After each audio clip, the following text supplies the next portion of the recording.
Oke, selamat pagi semuanya. Apa kabar? Pasti sehat tentunya ya. Tetap stay at home dan tetap jaga kesehatan ya. Ibu harap anak-anak ibu semuanya dalam keadaan sehat, dalam lindungan Tuhan yang Maha Kuasa. Bisa kita beraktivitas walaupun hanya di rumah saja ya. Jadi itu tidak menjadi suatu kendala untuk kita dalam belajar. Oke? Sudah siap untuk menerima pelajaran dari Ibu? Good. Tapi sebelumnya, perkenalkan, nama Ibu Oktavia Sigalingging ya. Ibu mengajar seni budaya ya. Jadi Ibu harap kita walaupun tidak tatap muka secara langsung, walaupun hanya melalui video pembelajaran seperti ini, itu tidak menghambat kita nak ya dalam sharing ilmu ya kan, dalam bersilaturahmi ya.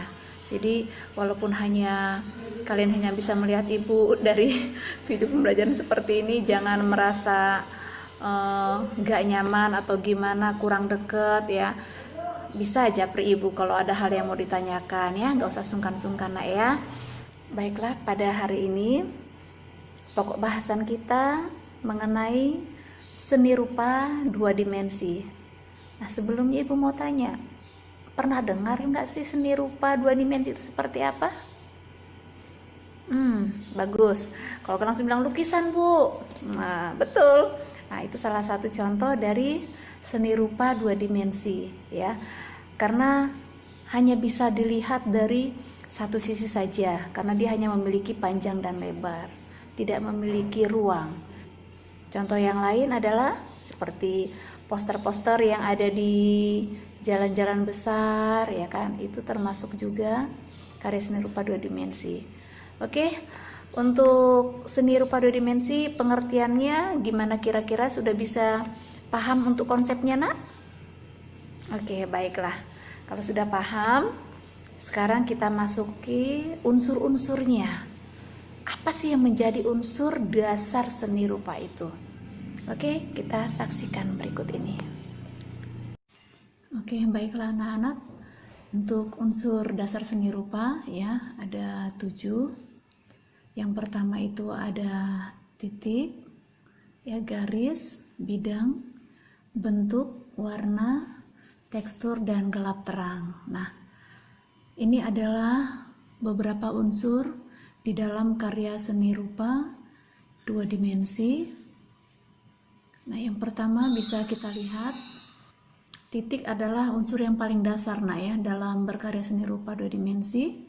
Nah, kalaupun Anda pernah melihat itu contoh lukisannya seperti ini, namanya pointillis nah. Kalau dengan unsur titik, jenis lukisannya adalah dengan pointillis.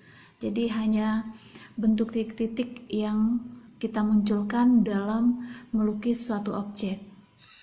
Ada garis, itu merupakan perpaduan antara titik yang satu dengan yang lain ya. Kita di sini bisa menemukan ada garis nyata, garis semu. Kemudian untuk yang garis semu ini sebenarnya garis yang agak buram, tidak terlalu jelas, tapi setelah jadi bentuk lukisan dia akan kelihatan bahwa ini adalah suatu lukisan dengan teknik garis ya, dengan garis semu atau garis hayal ya.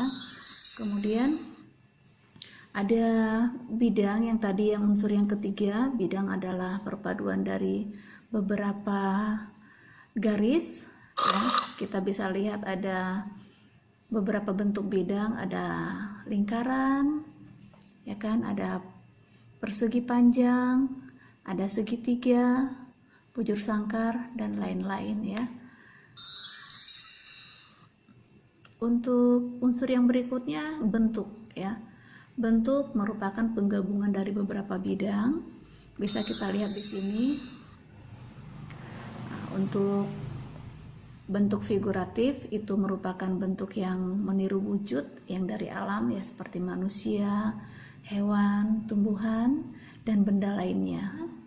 Kalau yang untuk bentuk yang nyata ya, yang tadi yang contohnya seperti manusia. Ini satu sosok manusia, kalau kita lihat sepintas ini merupakan wujud dari seorang gadis India ataupun gadis Pakistan ataupun mungkin gadis orang kita di sini, orang Aceh. Oke, untuk yang bentuk abstrak, seperti ini yang Ibu bilang tadi.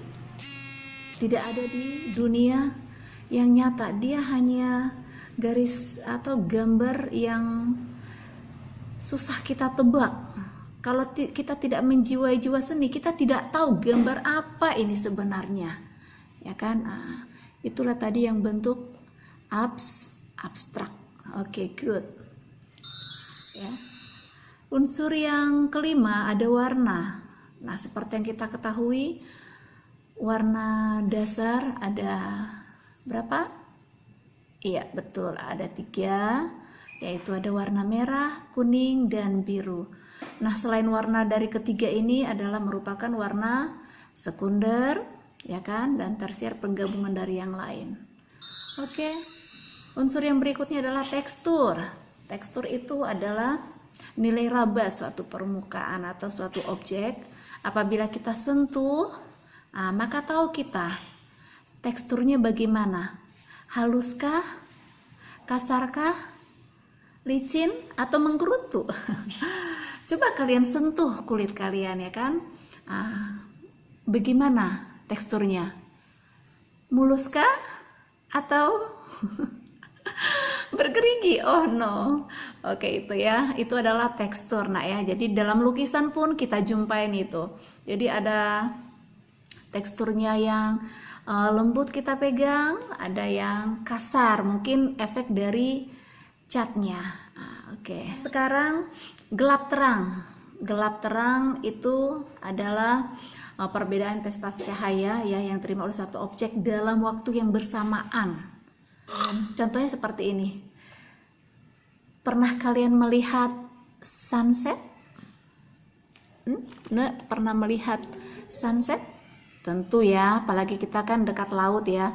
Kalau kita jalan-jalan ke pantai di sore hari mau mendapatkan maghrib ya, itu bisa kita lihat sunset ya.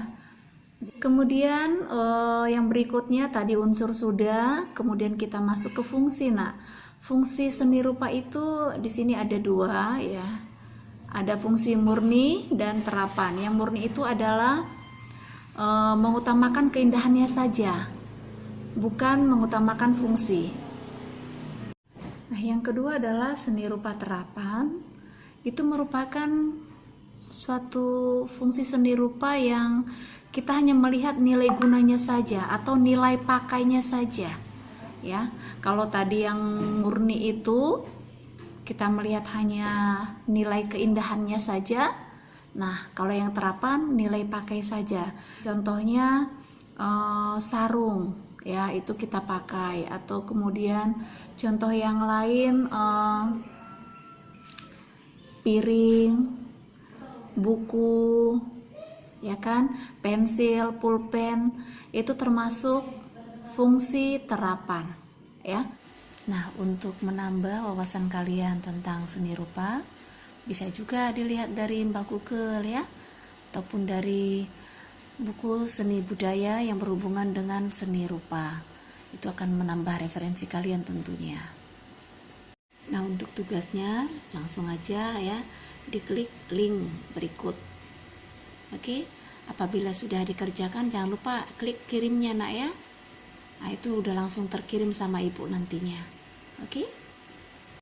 Oke, baiklah, demikian pembelajaran hari ini dari Ibu. Mudah-mudahan anak-anak Ibu semua bisa paham ya. Dan jangan lupa tugas yang Ibu berikan tentunya dikerjakan. Dan jangan lupa, kalaupun ada yang kurang paham bisa dijapri ke Ibu langsung. Oke, sampai sini pertemuan kita. Salam sehat selalu ya. Jangan lupa tetap stay at home. Kalau tidak perlu nggak usah keluar rumah dulu ya nak ya, untuk membatasi ataupun untuk memutuskan COVID-19 ini. Oke, terima kasih.